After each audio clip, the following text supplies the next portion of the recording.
How would you feel if one day you couldn't draw anymore and you had no choice but to give up your love and passion for art? In this video, we share the story of our Learn to Draw manga student, Raven. She's been working with us for 6 months now. And in that span of time, she's learned how to draw different body types, draw dynamic poses, design clothes, color illustrations, and combine different references to create some amazing artworks. She's found a way to draw faster and better. But would you believe that about 2 years ago, she was almost forced to give up drawing entirely? It was one of the lowest moments of her life that eventually led to one of the best decisions she's ever made as an artist.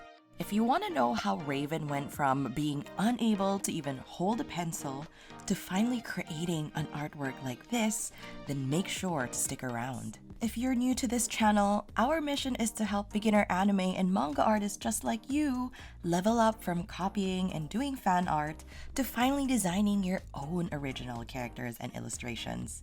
From years of feeling stuck, frustrated, and insecure, we want to help you feel more confident and fulfilled in your art so you can finally express your ideas and creativity. If you resonate with this mission, please make sure to subscribe and like this video. If you feel like you have so much more potential to grow as an anime artist and you want to finally gain the right skills to put your original designs and ideas on paper, then feel free to book a call with us. We'll see if we can help.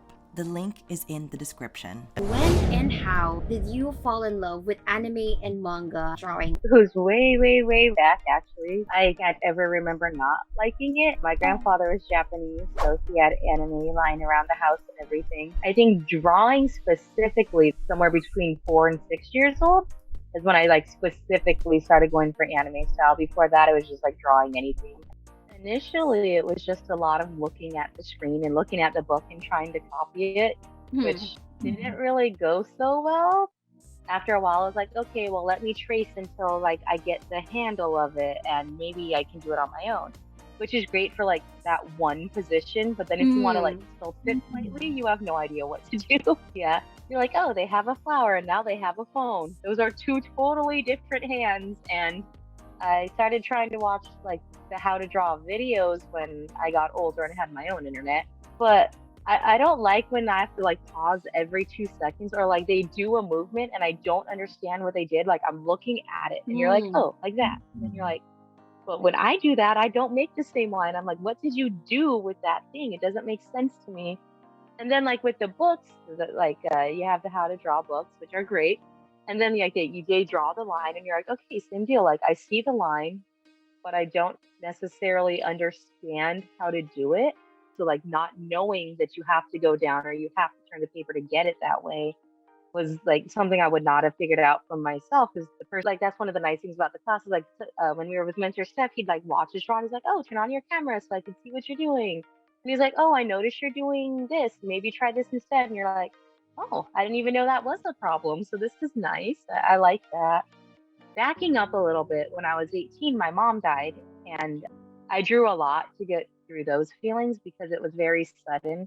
Someone was texting and driving, and they hit her, and she died.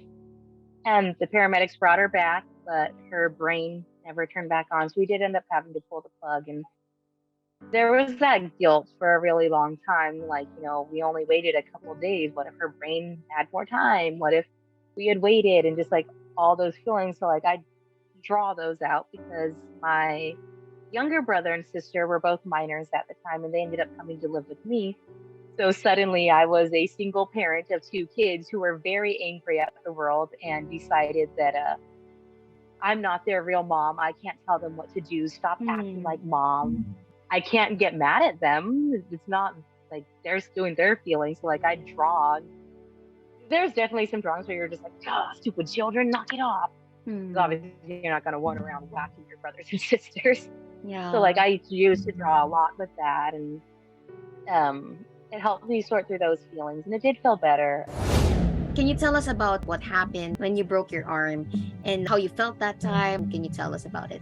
In one of the x-rays, you'll see on the left bone, there's this big wiggly looking thing that looks kind of like a worm going across my arm. That is the break in my bone. It is completely separated. right after I broke it, I couldn't use my hand at all. Like you can't even like brush your teeth or Oh. brush your hair, let alone hold a pencil and draw. So I didn't think I'd be able to draw at all. And that was horrifying to me because, like I said, that's a big way to deal with my feelings. And it was like my main hobby. And like all of my hobbies have to do with using my hand. Like I game too. I needed my hands and my fingers and my thumbs. And I'm right hand dominant. And of course, I broke the right hand. So you couldn't do anything. And on the image on the screen now, you see that metal bar that's pulling everything back down and holding it into place. Doctors told me that I likely would lose at least 25% mobility in my arm, which meant I wouldn't be able to bend it. And my fingers too, they didn't think I'd be able to move them. And they're like, you are probably just not going to be able to do that. Most people get the bars out of their arm when they break it because it's not that bad, but mine is going to be in there forever. It's never coming out. It's just that messed up. And me and my friends used to like pass notes back and forth in class all the time. We draw our little anime characters and they have the chat bubbles. So there's just such a huge part of my life. I'm one of those kids who like sketch all over the sides of her homework and notebooks and everything. So not being able to do it was awful. And I cried a lot and I was very bitter and angry for a while. And I decided I was going to use my hand and I wasn't going to lose the mobility regardless of what they told me. I decided that I wasn't going to let myself lose mobility. So if you look now, I have the full Mm-hmm. mobility. It's great. But in the early stages after I broke it, like I would like draw for like 10 minutes and my hand would swell up super bad. And then obviously you couldn't move it. And in addition to the break itself, I have a lot of nerve damage in my hand. So like I can't feel my palm at all. It's like touching your teeth. Like you know it's there and you feel it, but Ah. you don't really feel it. So like it's hard. And then like my wrist doesn't move some ways when I'm drawing just because like it locks up. So like with the dip pen, you have to draw down. So I'm like, okay, so that's when I started using mentor Steph's advice and just turning the paper. Then you turn the paper and then you're technically drawing down, but you're drawing up, which is fantastic for me.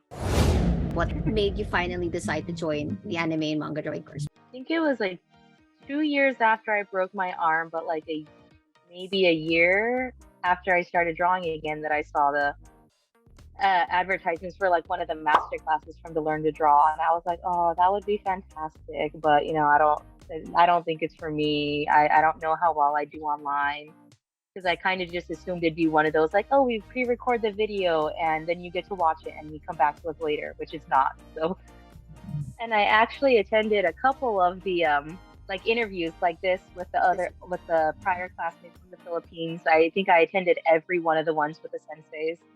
And like I said, I did the one master class with Steph, and I was like, dude, if this is what I can do in one day with seeing this guy one time, like, how can I not do this? And like the master class was like that final like nail, like, yes, this is something I need to do. Initially, I was a little hesitant when I found out that we would be critiqued live in front of our classmates because I don't want them kind of like, ah, you look at that guy, you don't know what he's doing. But it has not been like that at all. Everyone's been super supportive and like really nice, and I appreciate that. And even the sensei, when when they're like critiquing your work, they're like, "Oh, I see what you did here." And last night, I got my stuff critique from Stephanie's like, "I like how you did the shape here. It looks nice." I'm like, "But if you tweak this line just a little bit, it'll change it." And like they tell you what you're doing well, and like they encourage that, which is very nice. Like I said, I like hearing what I do well. Who doesn't? Like, but then they also give you the feedback to make you better too. It's not just like oh, you paid for the class, I'm going to tell you you're fantastic, good job, and I'm going to take my money and run now. Like you don't get that. You can tell that they genuinely care about your work and like making it better. Like I've had a couple repeat characters where like, okay, draw this character again, but using what we went over in class this week. And like seeing the progress of like, oh, I noticed that you changed this, and I know like they notice the little details and like they encourage it, and they're excited for you when you finally get something, and you're just like, yes, this is great. And it's nice to have that community. They just like make you want to do better. Because like I said, there's days where you're like, oh, I really don't want to draw, but then you see someone submit their homework, and you're like, darn, if they can find time in their busy schedule, I should be able to find time in mine. But it's nice to see like the permanent like thing. Like you saw this drawing from when you first started drawing after breaking your arm versus the drawing you did last week for class. And like you can look at them side by side and be like, yes, there is a big difference.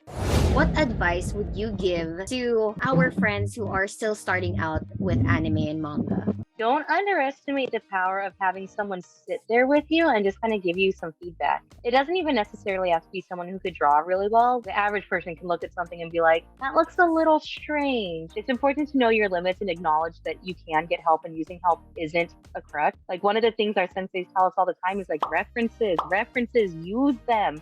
Don't be afraid. And like, it's not cheating if you look at something to learn. Using those real life references helps turning a real life reference into an anime character, because the proportions aren't the same. And like learning how to distinguish between the two and convert them over helps a lot.